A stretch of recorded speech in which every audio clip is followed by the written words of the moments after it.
This is Prashanti Dasri. I'm from India, and I'm actually a born Christian. And I migrated to Dubai recently, August 2011. And I happened to, I came to know about Islam. My brother also here is in Dubai, and he keeps telling us about Allah. I'm really convinced, and with all the whatever knowledge that he shared with me, I'm totally convinced and that Islam is the straightforward religion. And Allah is Alpha, He's Omega, He's the beginning and He's last. We cannot see sun more than 10 minutes. So how can we see a creator? So I'm totally convinced, but there are some questions, that we have doubts, because since I'm a born Christian, I have 4 questions, total 4 questions to Brother Zakir Naik. The first question is, brother, I've been listening to your videos, in YouTube, that you were talking about the Holy Spirit, and you specifically mentioned that Holy Spirit exists. So I just wanted to know, is Holy Spirit there in Islam according to Quran? And also there is a verse in Old Testament Bible that the Spirit of God is hovering over the waters. Spirit of God. So is Holy Spirit a separate from Allah? This is my question. Sisters asked 2 questions. Question number 1 is that there is Holy Spirit. What is the meaning and who is this Holy Spirit as per the Quran, as per Islam, as compared to Christianity? And the Bible does say that the Spirit of God hovers above the water. What does it mean? Is the Holy Spirit separate than God? Sister, I've asked 2 questions. If I answer these 2 questions, will you accept Islam? I have totally 4 questions. So okay, so you want me to answer the first 2 and then you'll ask the next 2 questions? No, yeah, absolutely. I'm 70%, I'm convinced, whatever knowledge that my brother shared with me, and I've been watching your videos, I'm 70% convinced. I'm being very honest and very transparent. So inshallah, if the 4 questions are answered, yes. If you're convinced, 100% will accept Islam. Inshallah, I will accept Islam. The sister asked 2 questions, and afterwards she'll ask the other 2 questions. That the Bible does mention about Holy Spirit. What is the reference of Holy Spirit in the Quran? What the definition of Holy Spirit, it is not the same as mentioned in Islam, because when the Christians, when they talk about the Holy Spirit, they assume it is part of the Trinity, the triune God, though the word Trinity doesn't exist in the Bible, nowhere. The Father, the Son, and the Holy Spirit. When they say Father, they think about Almighty God, like a Santa Claus sitting in the heavens with the earth as the footstool.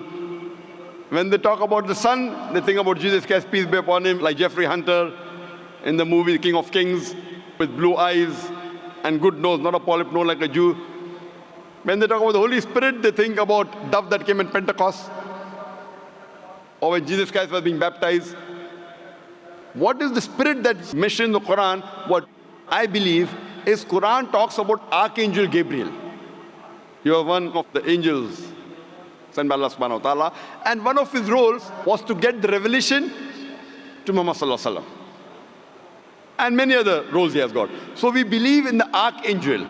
So like that, if you say that there is a Spirit, we have no problem. But he's not part of the triune God. And both are separate. The angel, the Archangel Gabriel is separate than Allah subhanahu wa ta'ala. And the Spirit even mentioned in the Bible is separate than Allah subhanahu wa ta'ala. They aren't joined. This is the teaching of the church. Because the word Trinity doesn't exist anywhere in the Bible. But if you read the Quran, the Trinity is mentioned twice in the Quran. In Surah Nisa, chapter number 4, verse number 171, where it says, وَلَا تَقُولُوا ثَلَاثَةً. Don't say Trinity. إِنْتَوْ خَيْرٌ لَكُمْ. This says, stop, it's better for you. So Quran says, وَلَا تَقُولُوا ثَلَاثَةً. Don't say Trinity. And the same message is repeated in Surah Ma'idah, chapter number 5, verse number 73. It says, لَقَدْ كَفَّرَ الَّذِينَ قَالُوا. They are doing kufr, those who say that God is 3 in 1. So the word Trinity appears in the Quran twice, and both the places it says it is wrong to use the word Trinity. And in the Quran, it is mentioned that don't say Trinity, but the word Trinity doesn't exist in the Bible. The closest verse to Trinity in the Bible is the first epistle of John, chapter number 5, verse number 7, which says, "For there are three that bear record in heaven, the Father, the Son, and the Holy Spirit. And these three are one." So this verse, if you read the Revised Standard Version of the Bible, revised by Thairu scholars of the highest eminence, Christian scholars, they say that this verse of first epistle of John, chapter number 5, verse number 7, is an interpolation, is a fabrication, is a concoction, and they've thrown this verse out of the Bible. So the verse in the Bible that was not talking directly about Trinity, but the closest to Trinity, is thrown out by the scholars of Christianity as a fabrication, as a concoction. So but naturally the Spirit and Almighty God, they're two different entities. They're not the same. And in the Quran it talks about Archangel Gabriel. He is the angel of Allah subhanahu wa ta'ala. Hope that answers the question, sister. Yes, brother. I would like to know your other two questions. Yeah, my third question is, which is related to Holy Spirit only. All the prophets, all the man of God, like Prophet Abraham, Prophet Isaac, and Prophet Moses, peace be upon them, all the prophets, they used to intercede with Allah. They used to interact with Allah. So to interact with Allah, because they are all the chosen ones, they must be gifted by some strength. It might be the grace of God. So it is a power. There is that some power so that they're able to interact with Allah. So what is that power? So what is my understanding? I mean, what was my understanding all these days was, with the help of Holy Spirit, all the prophets were interceding with Allah. Is that true? Sister asked the question that the messengers of Allah subhanahu wa ta'ala intercede with Almighty God. Then she said interaction with Almighty God. Sister, the English word intercede and interaction are two different things. So is your question intercede or interaction? Intercedes. Intercede means that someone intercedes on somebody else's behalf. Someone intercedes on somebody else's behalf. Now this you have to realize that when you speak to Allah subhanahu wa ta'ala, Allah subhanahu wa ta'ala does not need anyone to intercede. The Quran says in Surah Ghafir, chapter number 40, verse number 60, you ask me and I will answer your prayer. Allah subhanahu wa ta'ala does not require anyone to intercede with him.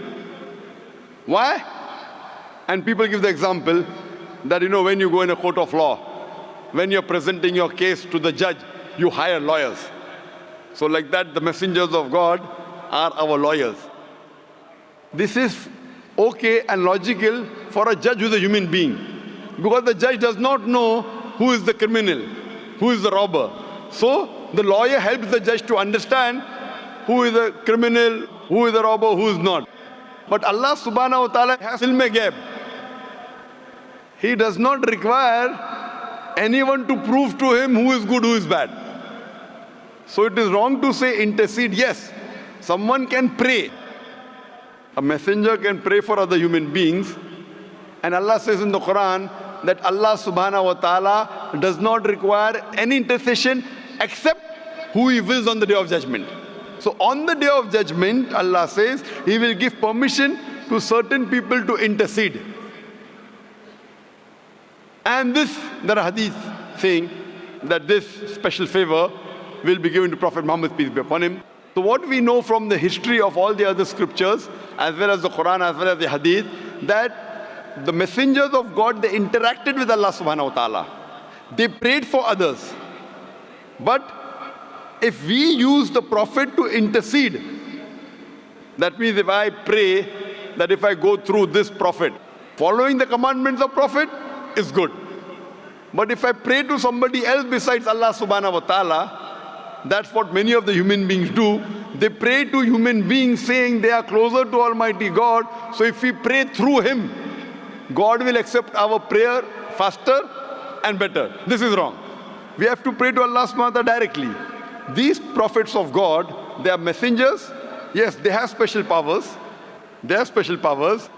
They can speak to Allah subhanahu wa ta'ala. And Allah subhanahu wa ta'ala chooses certain men amongst men, chooses certain men to communicate His message to the other human beings.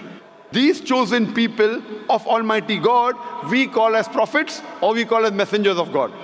So Allah subhanahu wa ta'ala selects certain human beings in the world to communicate His message to the other human beings. These are called as messengers of God. So there is communication between the messenger and Allah subhanahu wa ta'ala. But that does not mean that human beings can use these messengers to intercede. That if they pray to these messengers, Almighty God will listen to us.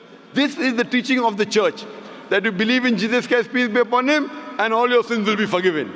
This concept doesn't exist in Islam and doesn't exist even in true Christianity. It is the teaching of the church, sister. Hope that answers the question.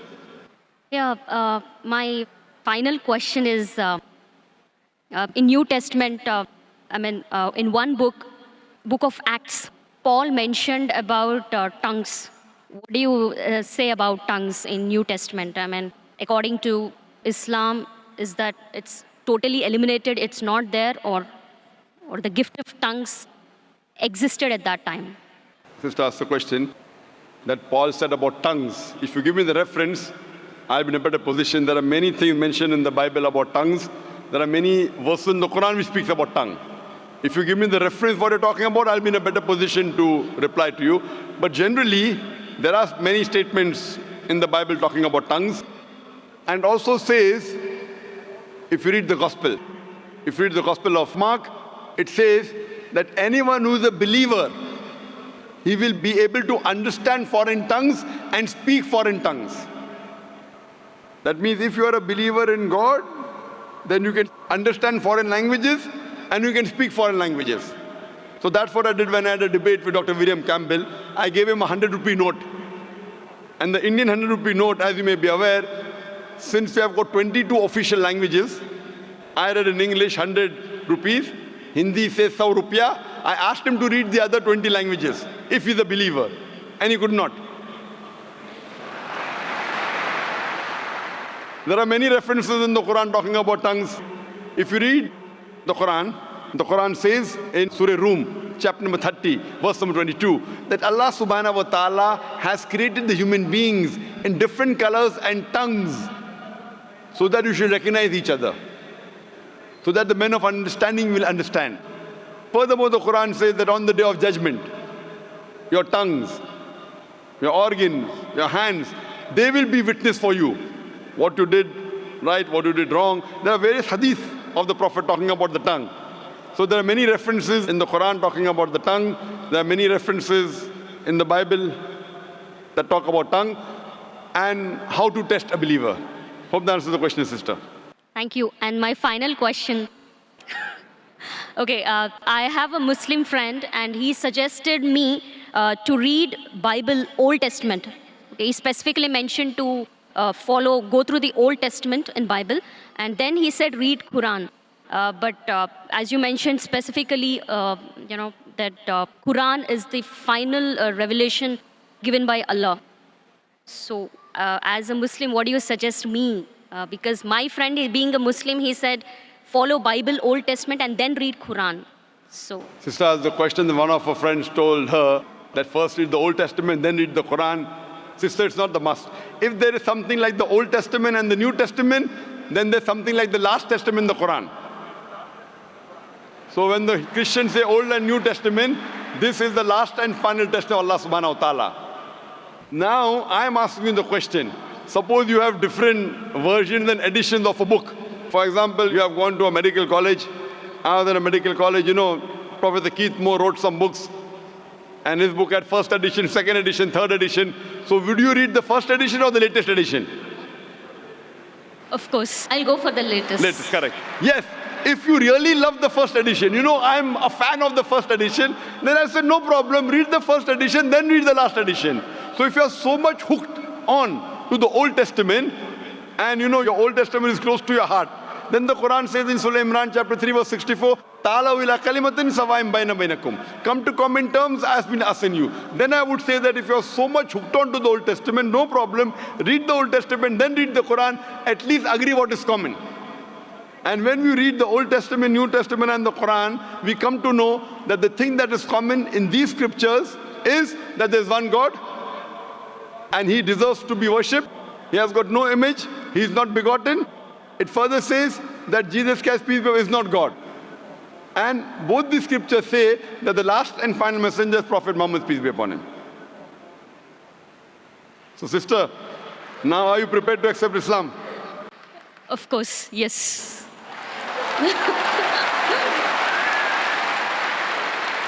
Sister, do you believe that there is one God? Yes, I believe there is only one God. Do you believe that Jesus is not God but is a messenger of God? Yes, I believe Jesus is a messenger. Do you believe Prophet Muhammad is the last and final messenger? Yes, I believe Prophet Muhammad is the last and the final messenger. Sister, is there anyone forcing you to accept Islam? Sorry? Is there anyone forcing you to accept Islam? No, nobody is forcing me. Are you accepting out of your free will? Yes. Because in Islam, to force anyone to accept Islam is haram. It's haram in the religion, and it's haram, it's prohibited in most of the countries, I believe, even in Dubai. To force anyone to accept a religion is forbidden. So you're accepting out of free will, sister. Yes, but that is the reason I asked you many questions. MashaAllah. Out of free will. I hope no one is bribing you. No. Because in India, when after many people accept Islam, the CID, the police go there and ask, how much dollars Dr. Zakir Naik give you? I tell them I have given them currency of the akhirah. Currency of the akhirah, and that's accepted. So inshallah, sister, I will say in Arabic and you can repeat it. Okay. Ashhadu Ashhadu Allah Allah ilaha ilaha illallah illallah wa ashhadu wa ashhadu anna anna Muhammadan Muhammadan abduhu abduhu wa rasuluhu. wa rasuluhu. I bear witness I bear witness that that there is no God there is no God but Allah, but Allah, and I bear witness and I bear witness that Prophet Muhammad Prophet Muhammad is the messenger is the messenger and servant of Allah. and servant of Allah. MashaAllah, sister, you're a Muslim. And may Allah subhanahu wa ta'ala accept your effort. And I pray to Allah subhanahu wa ta'ala that to guide you further and inshallah give you the best in this world as well as the akhirah and grant you a place in paradise, inshallah, sister. Thank you.